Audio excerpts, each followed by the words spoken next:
श्री विष्णु पुराण प्रथम अंश 10वां अध्याय।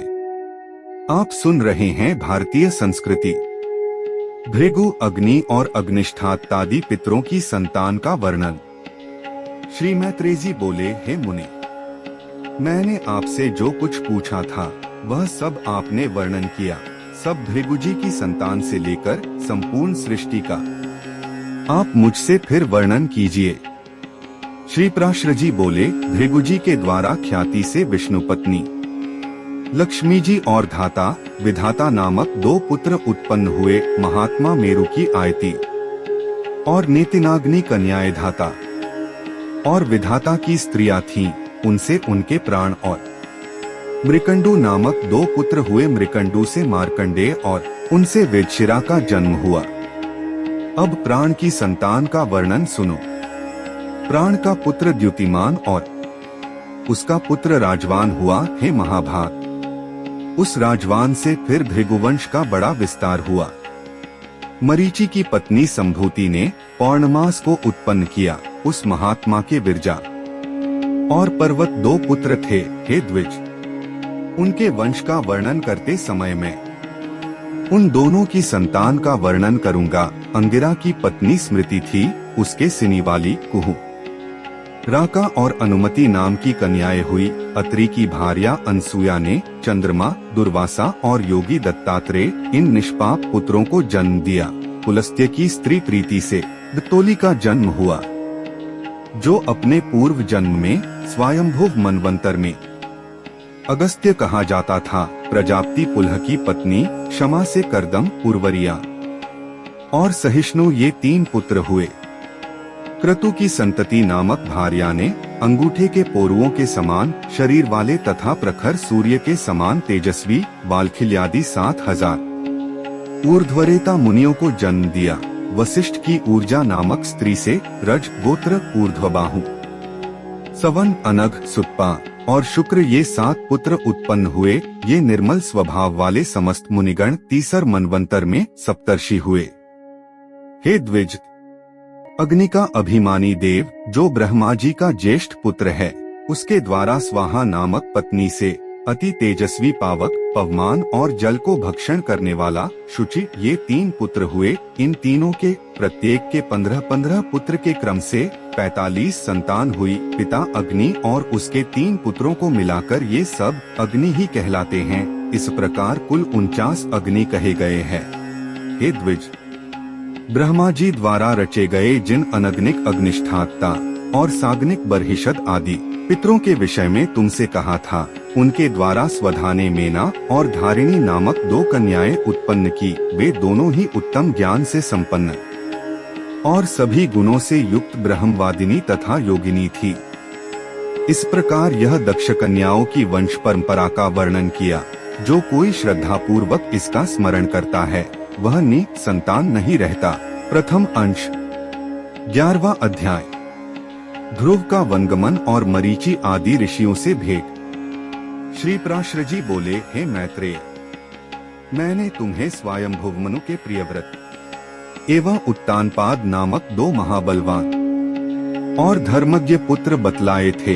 हे ब्राह्मण, उनमें से उत्तानपाद की प्रेयसी पत्नी सुरुचि से पिता का अत्यंत लाडला उत्तम नामक पुत्र हुआ। हे द्विज, उस राजा की जो सुनीति नामक राजमहिषी थी, उसमें उसका विशेष प्रेम न था। उसका पुत्र ध्रुव हुआ। एक दिन राज सिंहासन पर बैठे हुए पिता की गोद में अपने भाई उत्तम को बैठा देख ध्रुव की इच्छा भी गोद में बैठने की हुई, किंतु राजा ने अपनी प्रेयसी सुरुचि के सामने गोद में चढ़ने के लिए उत्कंठित होकर प्रेमवश आए हुए उस पुत्र का आदर नहीं किया। अपनी सौत के पुत्र को गोद में चढ़ने के लिए उत्सुक और अपने पुत्र को गोद में बैठा देख सुरुचि इस प्रकार कहने लगी, अरे लल्ला, बिना मेरे पेट से उत्पन्न हुए किसी अन्य स्त्री का पुत्र होकर भी तू व्यर्थ क्यों ऐसा बड़ा मनोरथ करता है? तू अविवेकी है। इसीलिए ऐसी अलभ्य उत्तमोत्तम वस्तु की इच्छा करता है। यह ठीक है कि तू भी इन्हीं राजा का पुत्र है, तथापि मैंने तो तुझे अपने गर्भ में धारण नहीं किया। समस्त चक्रवर्ती राजाओं का आश्रय रूप यह राज सिंहासन तो मेरे ही पुत्र के योग्य है। तू व्यर्थ क्यों अपने चित्त को संताप देता है? मेरे पुत्र के समान तुझे वृथा ही यह ऊंचा मनोरथ क्यों होता है? क्या तू नहीं जानता कि तेरा जन्म सुनीति से हुआ है? श्री प्राश्रजी बोले, हे द्विज, विमाता का ऐसा कथन सुन वह बालक कुपित हो पिता को छोड़कर अपनी माता के महल को चल दिया। हे मैत्रेय, जिसके ओष्ठ कुछ कुछ कांप रहे थे, ऐसे अपने पुत्र को क्रोधयुक्त देख सुनीति ने उसे गोद में बिठाकर पूछा, बेटा, तेरे क्रोध का क्या कारण है? तेरा किसने आदर नहीं किया? तेरा अपराध करके कौन तेरे पिताजी का अपमान करने चला है? श्री प्राश्रजी बोले, ऐसा पूछने पर ध्रुव ने अपनी माता से वे सब बातें कह दी जो अति गर्वीली सुरुचि ने उससे पिता के सामने कही थी। अपने पुत्र के सिसक कर ऐसा कहने पर दुखिनी सुनीति ने खिन्न चित्त और दीर्घ श्वास के कारण मलिननेना होकर कहा। सुनीति बोली, बेटा, सुरुचि ने ठीक ही कहा है, अवश्य ही तू मंदभाग्य है। हे वत्स, पुण्यवानों से उनके विपक्षी ऐसा नहीं कह सकते। बच्चा, तू व्याकुल मत हो, क्योंकि तूने पूर्व जन्मों में जो कुछ किया है उसे दूर कौन कर सकता है, और जो नहीं किया वह तुझे दे भी कौन सकता है। इसलिए तुझे उसके वाक्यों से खेद नहीं करना चाहिए। हे वत्स, जिसका पुण्य होता है उसी को राजासन, राजछत्र तथा उत्तमोत्तम घोड़े और हाथी आदि मिलते हैं। ऐसा जानकर तू शांत हो जा।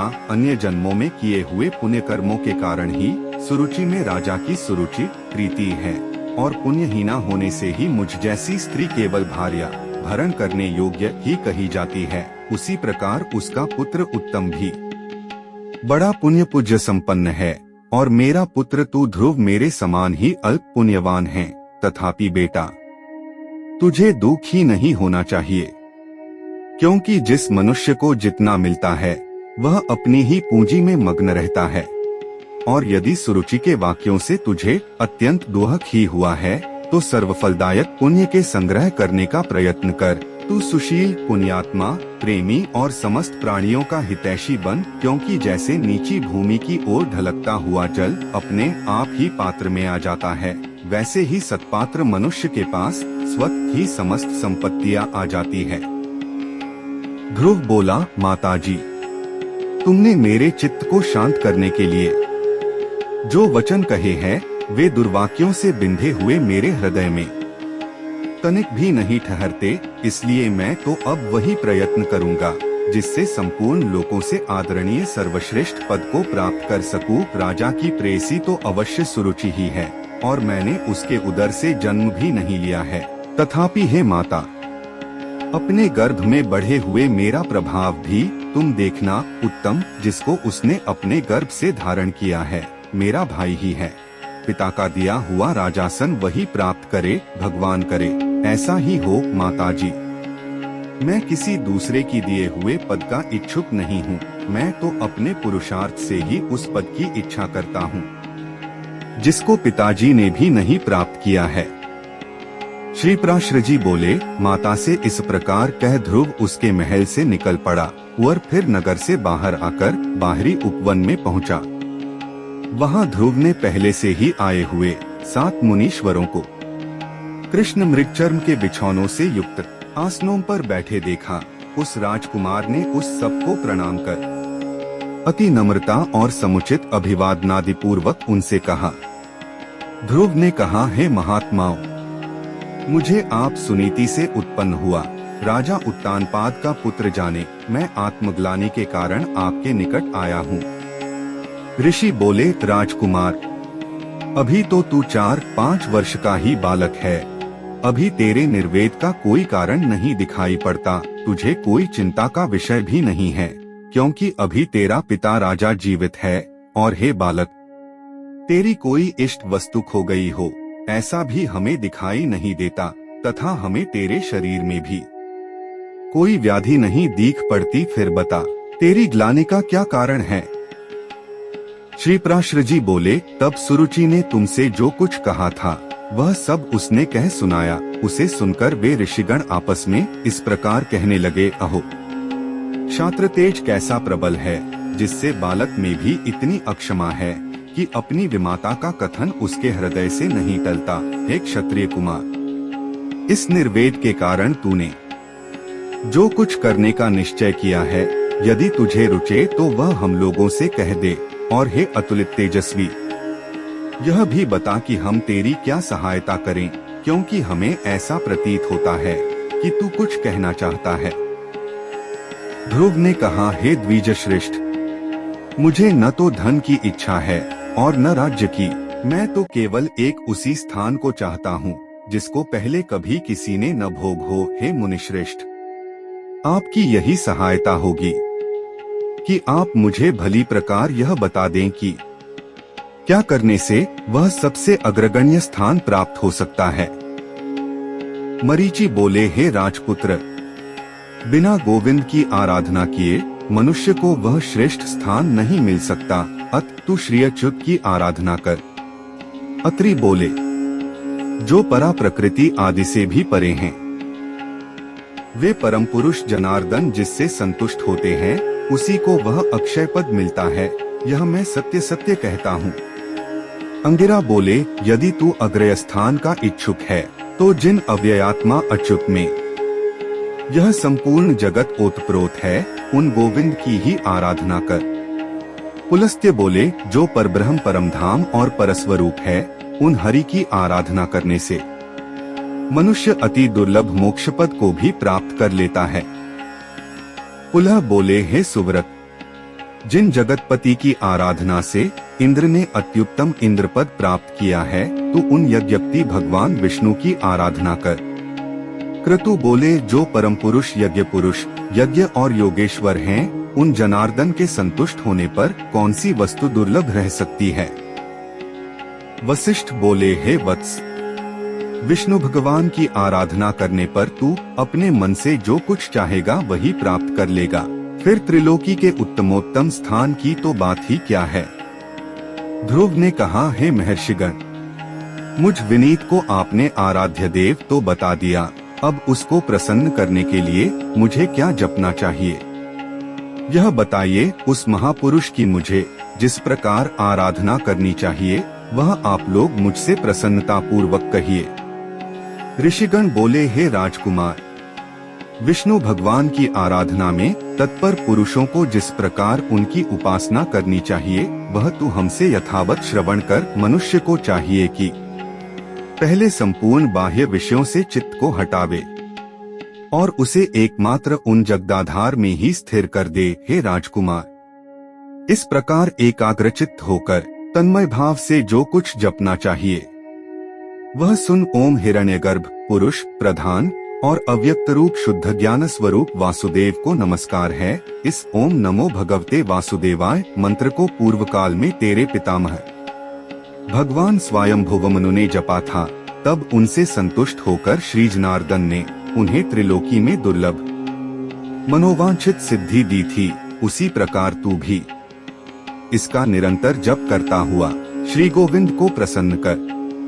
आपने यह कथा भारतीय संस्कृति के माध्यम से इसके आगे का पाठ हम अगले वीडियो में सुनेंगे।